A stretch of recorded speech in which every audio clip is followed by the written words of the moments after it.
जिंदगी प्यार का गीत है, इसे हर दिल को गाना पड़ेगा। जिंदगी गम का सागर भी है, हंस के उस पार जाना पड़ेगा। तो कैसे है सब लोग? सर सर सर सर बताइए सर, ये क्या लिखा है सर? हम पढ़ रहे हैं सर, लेकिन आप भी बताओ हमें क्या लिखा है। Unit 1 differential calculus. Okay, differential calculus में एक टॉपिक है, उस टॉपिक का नाम क्या है sir? Cauchy's mean value theorem. Cauchy mean value theorem. अच्छा, रोल्स थ्योरम देखा, लैग्रांजेस मीन वैल्यू थ्योरम देखा, अब कॉची। अच्छा समझ गए सर। तो ये शुरू करते हैं फिर। सबसे पहले कोई भी थ्योरम पढ़ने से पहले उसका स्टेटमेंट अगर आप अंदर से समझ के लोगे तो कोई भी प्रॉब्लम सॉल्व कर सकते हो, बराबर। बहुत बच्चे गलती क्या करते हैं, थ्योरम समझ के नहीं लेते हैं, इसलिए उनसे गलतियां होती है जब वो प्रॉब्लम सॉल्व करते हैं। हर एक प्रॉब्लम फिर याद रखना पड़ता है, ऐसे कर नहीं। एक बार थ्योरम याद आ गया, प्रॉब्लम फिर क्या यार, उंगलियों पे नचा सकते हैं हम प्रॉब्लम्स को। ओके सर, ऐसी बात है तो बता दीजिए कैसे करना है। ओके चलो, इसलिए तो आया हूं। ओके, तो प्रॉब्लम पढ़ते हैं। ये statement is very important. Quickly मैं समझा देता हूं आपको अच्छे से, सिंपल आसान भाषा में। क्या होता है, क्या बोलता है कॉची? कॉची बोलता है if f of x and g of x. Sir of course ये फंक्शंस होते हैं, f of x, ji of x. X में दो अलग अलग फंक्शंस हैं। Okay, are any two functions of x such that they are. अगर ऐसे दो फंक्शंस है एक्स में, ओके, आगे अभी तक खत्म नहीं हुआ है, जब खत्म होगा तो मैं बताता हूं। अभी स्टेटमेंट चल रहा है, राइट। उसमें कुछ कंडीशन दिए हैं, कॉची ने कुछ कंडीशन दिए हैं कि भाई अगर वो स्टेटमेंट्स, दोनों स्टेटमेंट्स कॉन्टिन्यूअस है in the closed interval A B, differentiable मतलब डिराइवेबल है in the open interval A B. Sir ये क्लोज्ड इंटरवल ओपन इंटरवल क्या, जरा बताओगे? ये देख, क्लोज्ड इंटरवल ए बी मतलब ए एक्स बी, ऐसे मैं लिखूंगा तो एक्स की रेंज क्या होगी, ये रेंज होगी। और सर ओपन इंटरवल में क्या होगा? ये देख, ओपन इंटरवल में क्या होगा, ऐसे होगा। सर क्या फर्क है, दोनों तो सेम दिख रहे हैं। अरे सेम कैसे दिख रहे हैं? ये देख, यहाँ पे क्या है, लेस देन इक्वल टू, और ये क्या है, सिर्फ लेस देन। अच्छा सर इससे क्या फर्क पड़ता है क्या? देख क्या फर्क पड़ता है, देख मैं अगर ऐसे आता हूं 2x4 ऐसे लिखता हूं तो x की वैल्यूज क्या क्या बनेगी यहां पर? अगर इक्वल टू लिखता हूं तो सर 2 3 4 बनेगी। अगर मैं ऐसे रेंज लिखता हूं तो x की वैल्यू क्या बनेगी? अगर मैं सिर्फ इंटीजर्स ले रहा हूं, पॉइंट में छोड़ रहा हूं, तो क्या होगा, सिर्फ 3। अब क्या समझे सर इसमें? हम समझ गए सर, जब लेस देन और इक्वल टू होता है तब ये भी उसमें आता है, एंड वाला भी उसमें इंक्लूड हो जाता है। और जब लेस देन सिर्फ इक्वल टू नहीं होता है तब एंड वाला नहीं आता। ओके सर, आसान था, और थैंक यू सर, आपने हमको समझा दिया क्योंकि कंफ्यूजन था। ओके समझ गए। जी डैश ऑफ एक्स, तीसरा कंडीशन क्या बोला उसने? सर ये कॉन्टिन्यूअस डिराइवेबल क्या होता है, बताता हूं, कोई जरूरत नहीं है ज्यादा आपको जल्दबाजी करने की। तीसरा पढ़ता हूं मैं, G dash X is equal not equal to 0 for any value of X in, ये कौन सा है, open interval A B. Okay, अच्छा तो अब इसको थोड़ा समझ लेते हैं। कॉन्टिन्यूअस का मतलब होता है कोई भी फंक्शन कॉन्टिन्यूअस कब होता है, किसी भी रेंज में। मान लीजिए हमको रेंज क्या दिया है, ए बी, राइट। तो ए और बी में ये दो पॉइंट्स के बीच में उसका ग्राफ निकालूं, बराबर, ज्योमेट्रिकल मीनिंग, ग्राफ निकालूं तो वो ग्राफ कॉन्टिन्यूअस आएगा। इसका मतलब इनडायरेक्टली थियोरेटिकली हम ऐसे बोल सकते हैं, उस फंक्शन, उस रेंज में हर एक वैल्यू के लिए उस फंक्शन की कुछ ना कुछ वैल्यू जरूर आएगी। क्या बोले सर? अच्छा मतलब इनडायरेक्टली उस रेंज में वो फंक्शन एग्जिस्ट करता है, बराबर, डिफाइंड है, इनफाइनाइट नहीं है, तो उसको बोलते हैं कॉन्टिन्यूअस। सिमिलर हर एक पॉइंट के अगर डिफरेंशिएशन उसका रियल आता है कुछ, तो उस रेंज में उस फंक्शन का, तो उसको डिफरेंशिएबल बोलेंगे। सिंपल। हाँ सर ये समझ में नहीं आया, जब प्रॉब्लम करेंगे ना सर अच्छे से समझ में और आ जाएगा। हाँ वो बराबर है, ठीक। अब एक कंडीशन बोला है, G dash X is not equal to 0 for any value of X in, मतलब जी एक्स का जो डिफरेंशिएशन है, डैश मतलब डेरिवेटिव, राइट, जो डिफरेंशिएशन है वो किसी भी वैल्यू के लिए इस रेंज में 0 नहीं होगा। अगर ये तीन कंडीशंस आपके फंक्शंस अगर सेटिस्फाई करते हैं तो कॉची बोलता है, तो मेरे बिहाफ पे मैं आपको एक परमिशन देता हूं, मैं आपको बोलता हूं जाओ ये कह दो, ये कह दो, क्या कह दो, अगर ये 3 कंडीशन आपके फंक्शन सेटिस्फाई करते हैं तो मैं आपको परमिशन देता हूं कि आप ये कह सकते हो। क्या कह सकते हो? Then there exist at least 1 point, कम से कम एक पॉइंट ऐसा होगा इस इंटरवल के अंदर, मतलब ओपन इंटरवल के अंदर, जहां पर हम ये बोल सकते हैं, ये बोल सकते हैं मतलब क्या, ये कंडीशन सेटिस्फाई होगी, दिस इक्वल टू दिस होगा। अच्छा ओके सर, ये थ्योरम है। ये थ्योरम का फायदा क्या है सर? अरे भाई देख, किसी भी थ्योरम का फायदा नुकसान, कोई भी थ्योरम दुनिया में तभी आता है, क्या बोलते हैं उसको, जरूरत, बराबर, जरूरत से ही इनोवेशन होता है। कोई भी नई चीज दुनिया में आती है ना, वो तब आती है ताकि उसके पीछे जरूरत पड़ी थी, तभी आती है। रिमेंबर दिस, रियल वर्ल्ड में कुछ ना कुछ जरूरी पड़ा। अब लोगों को क्या था, जहाज, हवाई जहाज जानते हो, क्योंकि रियल वर्ल्ड में वो उड़ना चाहते थे, फ्लाई करना चाहते थे लोग, बराबर, एक जगह से दूसरी जगह में बहुत समय जा रहा था जाने के लिए, तो वो कम समय में जाना चाहते थे, इसलिए फ्लाइट का आविष्कार हुआ, बराबर। तो जरूरत से आविष्कार बनते हैं। तो इस चीज का रियल वर्ल्ड में क्या जरूरत है, उसमें अभी हम नहीं जा रहे हैं। अगर उसमें जाएंगे तो फिर हम आउट ऑफ स्कोप चले जाएंगे, और कभी बात कर लेंगे, ठीक है, ओके। तो हमें जितना जरूरी है अभी एकेडमिक्स के लिए, उतना हम जरूर देखेंगे, बराबर। तो इसके ऊपर प्रॉब्लम से हम देखने वाले हैं।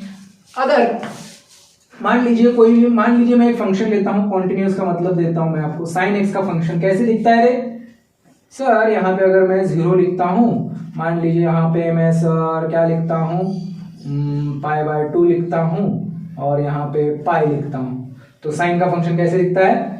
साइन 0 पे 0 होता है, π/2 पे यहाँ पे मान लीजिए 1 होता है, 1 लिखता हूं, तो ये 1 हो जाएगा, यहाँ पे 1 हो जाएगा, और यहाँ पे फिर 0 हो जाएगा। मतलब इस रेंज में हर एक पॉइंट के लिए वैल्यू एग्जिस्ट है, इसको बोलते हैं कॉन्टिन्यूस।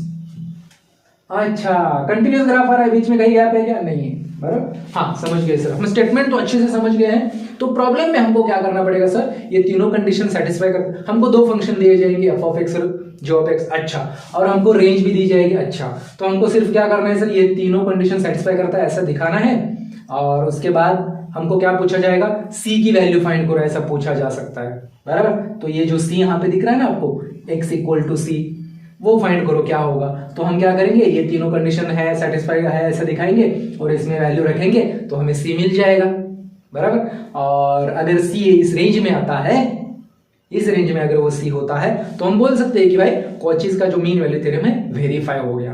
अगर नहीं आता है तो नॉट वेरीफाइड। कई फंक्शंस ऐसे भी होते हैं जिनको ये एप्लीकेबल नहीं होता है, अगर ये कंडीशन वो सेटिस्फाई नहीं करते हैं फंक्शंस, तो वहां पे कॉची का मीन वैल्यू थ्योरम हम अप्लाई नहीं कर सकते हैं, बराबर। तो ज्यादातर तो आपको एप्लीकेबल ही आएंगे, ऐसा नहीं आएगा कि अप्लाई नहीं हो सकता, क्योंकि अगर अप्लाई नहीं हो सकता फिर आगे आप मतलब कुछ नहीं कर पाओगे। सी का वैल्यू मतलब अप्लाई नहीं होता है तो सी कैसे फाइंड करना, मतलब कोई मतलब नहीं है। तो मैं बस बता रहा हूँ आपको कि ऐसा भी हो सकता है। तो चलिए शुरू करते हैं सर। आप प्रॉब्लम तो हम देख पा रहे हैं, यहाँ पर थ्योरम यहाँ पर लिखा हुआ है, उसके ऊपर प्रॉब्लम यहाँ पर लिखा हुआ है। प्रॉब्लम क्या आ सकता है? Verify Cauchy's mean value theorem for sir of course sir Cauchy's mean value theorem क्या बोलता है सर? 2 फंक्शन चाहिए सर हमको, f of x, g of x, तो 2 दिए हैं क्या सर? हाँ दिए हैं, x² दिया, x2 दिया, अच्छा। और रेंज भी चाहिए सर होता है हमको, तो 1 और 2, 1, 2 रेंज भी दिया है, मतलब सब कुछ जो चाहिए वो हमको इस क्वेश्चन में दिया हुआ है। ओके सर, अब हम क्या करते हैं, यहाँ पर सॉल्व करना शुरू करते हैं। तो हमको ऑफ कोर्स सर क्या दिया हुआ है यहाँ पर? तो ये जो तीनों कंडीशन है पहले सेटिस्फाई होते हैं ऐसे दिखाना पड़ेगा, तभी हम कॉची थ्योरम उसको अप्लाई कर सकते हैं। ओके, ये हमारा काम है दिखाना। अच्छा सर ऐसा भी है क्या? ओके, तो स्टेप 1 करते हैं, स्टेप 1 चलेंगे? हाँ सर, हमेशा हम स्टेप 1 जाते हैं, आज क्यों नहीं? ओके, तो चलिए। तो यहाँ पर क्या है, क्या दिखाना है हमको? कॉन्टिन्यूअस है फंक्शन दोनों भी, तो f of x ले लीजिए सर। पहला वाला जो है इसको f of x पकड़ते हैं, और दूसरा वाला जो है इसको क्या पकड़ते हैं? g of x पकड़ते हैं। ओके, और ये 1, 2 दिया है, और पहले मैं क्या करूंगा? f of 1 निकालूंगा। f of 1 कितना आया? x की वैल्यू 1 रखो, वो 1 ही आया सर। अब g of 1 निकालते हैं सर, जी ऑफ 1 कितना आएगा, 1 का क्यूब इज इक्वल टू कितना। नहीं तो एक काम करते हैं, पहले हम दिखाते हैं इसको कॉन्टिन्यूअस है, क्योंकि देखिए एज यहां पर डायरेक्टली आप लिख सकते हो as f of x and g of x both are polynomials in x, therefore we can say f of x and g of x are continuous and differentiable। मैं शॉर्ट में लिख रहा हूं, आप लिख सकते हो differentiable in continuous in क्या होता है, continuous in, यहां पे एक बात नोटिस करना है, continuous in ओपन इंटरवल लिखना है क्योंकि कॉची ऐसा बोलता है, and differentiable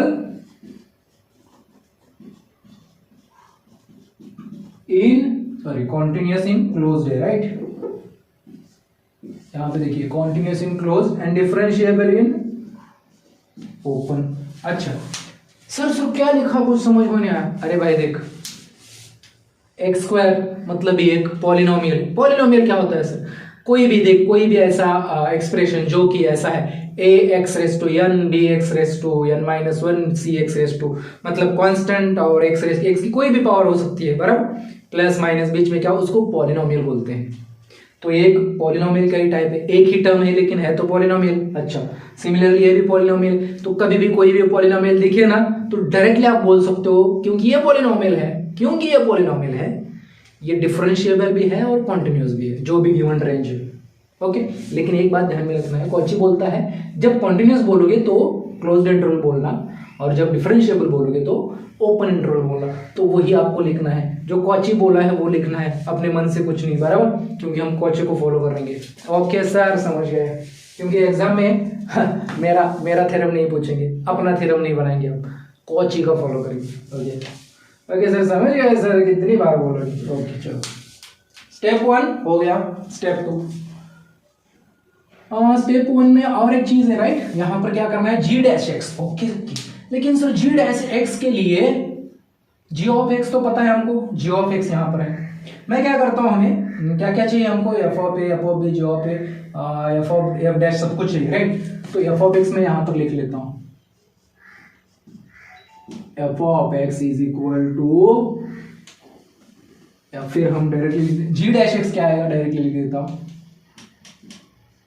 ji dash X, ji of X क्या है, एक्स क्यूब। तो एक्स क्यूब का डेरिवेटिव क्या होता है सर, हमको पता नहीं सर। तो डिफरेंशिएशन हमको ये बात पता है सर कि derivative of x raise to n का फॉर्मूला यहां पे अप्लाई करेंगे सर। कैसे होता है, n into x raise to n minus 1, मतलब पावर को सामने लिखेंगे और एक्स से कम करेंगे। तो एक्स क्यूब का क्या आएगा sir, 3 into x raise to 3 minus 1, मतलब क्या आया, 3x square. Okay, 3x square आया। वो क्या बोल रहा है, वो जो 3x स्क्वायर है इसके बीच में 1 और 2 के बीच में, 1 और 2 है ना हमारे पास, इसके बीच में किसी भी वैल्यू के लिए 0 नहीं होना चाहिए। तो 1 और 2, 1 के लिए 0 होता है क्या, 3 इंटू 1 स्क्वायर, 3 इंटू 1 3, नहीं होता। 2 के लिए देखिए, 2 के लिए तो 2 का स्क्वायर 12, नहीं होता। अगर 1 के लिए नहीं होता है, बराबर, 2 के लिए नहीं होता है, तो 1 और 2 के बीच में भी नहीं होगा। कोई भी पॉइंट में 1.5 देख के रख के देखो क्या होता है, बराबर। तो 0 कब होगा, साफ यहाँ पे देख सकता है यार, x जब 0 होगा तभी ये 0 होगा, क्योंकि 3 इंटू 0 तभी 0 होगा। तो साफ देख के पता चलता है, देयरफॉर डायरेक्टली आप लिख सकते हो g dash x is not equal to 0 for any value in interval. कौन सा बोला है यहां पर भी ओपन बोला है, तो यहां पर भी ओपन ही लेना। ओके, क्योंकि जो थ्योरम में बोला है उसमें वही लेते हैं। ओके, तीनों कंडीशन सेटिस्फाई की, अब मैं यहाँ पर स्टेप 2 लिख सकता हूं। स्टेप 2 में क्या करेंगे सर, देयरफॉर अगर वो तीनों कंडीशन सेटिस्फाई हो गई तो हम यहाँ पे अभी खुश हो जाएंगे बाय यूजिंग कॉचीज, शॉर्ट में लिख रहा हूं mean value theorem, MVT mean value theorem. there exists, I can say there exists at least one point, कम से कम एक पॉइंट ऐसा होगा x इक्वल टू सी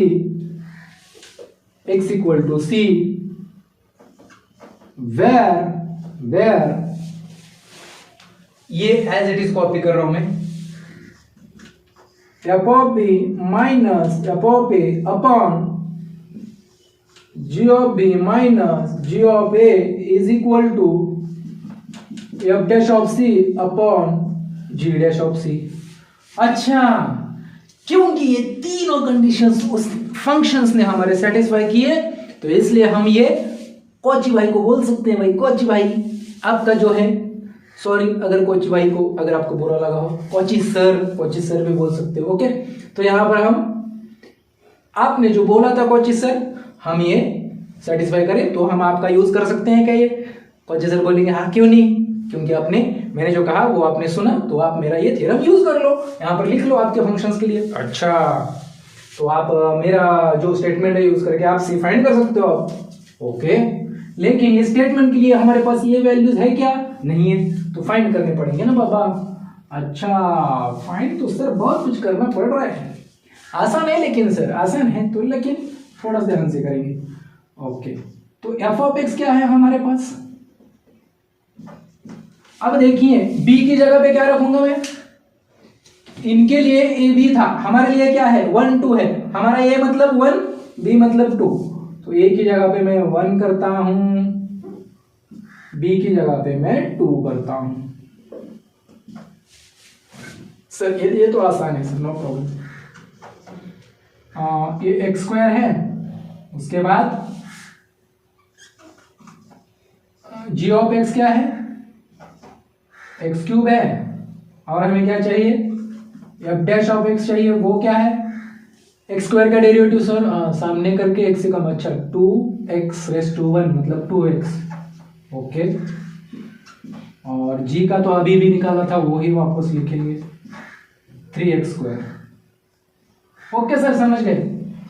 अब हमें क्या क्या चाहिए, f(1) और f(2) निकालते हैं, बराबर, f(1) और f(2). f(1) कितना आएगा, f(1) रख दो, 1 का स्क्वायर 1 आएगा, f(2) 2 का स्क्वायर 4 आएगा, बराबर। यहाँ पे एक लाइन मारता हूँ मैं। ओके, उसके बाद इसके ऊपर मैंने ये दो वैल्यूज निकाले, ये एक निकाला f(1) और f(2). अब हमें क्या चाहिए, g(1) और g(2) भी चाहिए। अब ये यूज करेंगे, राइट। g(1) मतलब 1 का क्यूब 1 ही आता है, और g(2) मतलब 2 का क्यूब 8 होता है। अच्छा सर, ये सब हो गया। अब हमें क्या चाहिए, F dash of C. Okay, F dash of C किधर है, एक्स की जगह पे यहाँ पे सी रखेंगे डैश में, तो f dash of c x की जगह पे 2c आएगा, और जी डैश भी सी चाहिए हमको, तो G dash of C, G dash of X कहाँ है, यहाँ पे सी रखो, सी मतलब 3c²। एक्स की जगह पे रख देना, सारे के सारे वैल्यूज आ गए सर। अब यहाँ पे रख सकते हैं हम, f(2) कहाँ है 4, माइनस f(1) कहाँ है 1, अपॉन g(2) कहाँ है 8, माइनस g(1) कहाँ है 1, f डैश ऑफ c कहाँ है 2c, g डैश c कहाँ है 3c²। ओके सर, समझ गए। अब क्या करो सर, आप ये एक सी काट सकते हैं। ओके, काट दिया। 4 - 1 कितना 3, 8 - 1 7, और उसके बाद ये 3 जो है इधर क्या हो जाएगा, मैं क्या करता हूँ, एक हम इसको ऐसे ही रखते हैं यहाँ पर 2/3c, बराबर। ये c जो है इधर आएगा तो ऊपर आएगा, इधर डिवीजन में तो इधर ऊपर आएगा, ये 2/3 में एज इट इज रखता हूँ और ये 7 इधर ऊपर जाएगा और 3 नीचे आएगा। अच्छा सर समझ गए। अब ये कर दीजिए, ये 14 और नीचे कितना आएगा 9। तो सी की वैल्यू क्या आई, C इज इक्वल टू 14/9 आया बराबर, विच इज इक्वल टू अभी 14/9 आ गया C। अब हमको क्या एंड में करना क्या है सर बताओ, एंड में क्या करना होता है बताओ हमको, एंड में देख क्या करना है मैं बताता हूँ। ये 14/9 कॉची मीन वैल्यू थ्योरम क्या बोलता है, जो भी C आया है ना आपका, जो भी C आएगा ना, अगर ये इसके अंदर है ना, इस इंटरवल में, ओपन इंटरवल मतलब A और B छोड़ के उसके बीच में कोई वैल्यू आती है C की, तो वेरीफाई हो गया Cauchy's theorem, Cauchy's mean value theorem verify हो गया। अच्छा सर ये 14/9 तो बीच 1 और 2 के बीच में है कि नहीं चेक करना है, राइट। 1 और 2 है ना, ये भी मतलब हमारा क्या है 1 और 2, उसके बीच में है क्या, तो समझ में नहीं आ रहा तो उसको पॉइंट में करके देखते हैं। चलो हमारे पास कैलकुलेटर है, वैसे तो ऐसे भी देख सकते हो, 9 1 1 पॉइंट समथिंग आने वाला है, लेकिन हम करके देखेंगे, कोई प्रॉब्लम नहीं है। अच्छा 1.5 आया आता है, चलो तो ये कितना आता है, विच इज इक्वल टू 1.55। सी कितना आया 1.55। क्या ये 1 और 2 के बीच में है, हाँ sir, which belongs to open interval 1, 2। therefore Cauchy's mean value theorem verified. क्यों वेरीफाइड सर, अब देखिए लॉजिक समझिए, तीनों कंडीशन सेटिस्फाई कर दिए। अच्छा तो कॉचीज का थ्योरम अप्लाई कर सकता हूं। मैंने पहले बोला था कि x ऐसी एक वैल्यू होगी x पे जहां पर ये सेटिस्फाई हो जाएगा, लेकिन मुझे पहले पता नहीं था कि वो जो वैल्यू है वो इस इंटरवल में आएगी, पहले नहीं लिखा मैंने। ओके अच्छा, पहले नहीं लिखना भी नहीं है, पहले नहीं लिखना है, क्योंकि अभी तक मुझे ये पता था कि एक वैल्यू है कम से कम बराबर। जब वो वैल्यू आई तब मैंने देखा क्या ये इसके बीच में है, इंटरवल 1 और 2 के बीच में है। अच्छा है, तो मैं ये लिख सकता हूं भाई कि Cauchy's mean value theorem verify हो। आई होप सबको क्लियर हो गया है कैसे फ्लो जाता है। आसान बहुत ज्यादा है, लेकिन फ्लो इज इंपॉर्टेंट। गलती से ऊपर का नीचे नीचे, अगर आपने पहले ही बोला इसके बीच में है, तो इसका मतलब आप पहले ही मान के चल रहे हो इसके बीच में है, इसका मतलब पहले ही हो गया वेरीफाई, पहले ही अगर उसके बीच में, समझ लो बात। क्योंकि बहुत सारे आपको टेक्स्ट बुक में वगैरह अगर देखोगे आप, कहीं कहीं अच्छे टेक्स्ट बुक में बहुत सारी गलतियां मैंने देखी हैं, यहाँ पर उन्होंने पहले ही बोल देती है कि उसके बीच में है, तो वैसे नहीं करना है आपको। कॉची क्या बोलता है, अगर उसके बीच में आता है तो बोलोगे वेरीफाई हो गया, जब आपको वेरिफिकेशन पूछा जाएगा, राइट।